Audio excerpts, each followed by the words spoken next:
আপনাদেরকে একটি বিষয় দেখায়, সেটি হচ্ছে এই ধরমপাড়া ফাঁকা মাঠের মধ্যে একটি টিউবওয়েলের ব্যবস্থা করা হয়েছে। এই এলাকার চাষিরা সবাই মিলে এই টিউবওয়েলের ব্যবস্থা করেছে।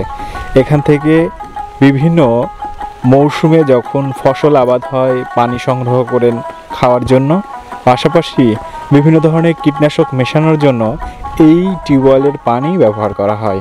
এই টিউবওয়েলে আপনার হচ্ছে উপকার হয়, এই যে এত কীটনাশক ওষুধ মাঠে ব্যবহার করা হয়, এর পানি দেওয়া হয়। এই পানি আর তারপরেও মনে করেন যে পথ চলতি লোকজন আসে, ওখানে বসে, ঘর করা আছে, ওখানে বসে পানি খায়, দম নেয়, পানি খায়। এই ধরুন বিভিন্ন ধরনের দিক দিয়ে সুবিধা আছে। মাঠে লোকজন কাজ করছে, সে রোদে হয়ে যাচ্ছে, ওখানে যে দম নিল, দম নিয়ে পানি পিপাসা পেলো, পানি খেলো।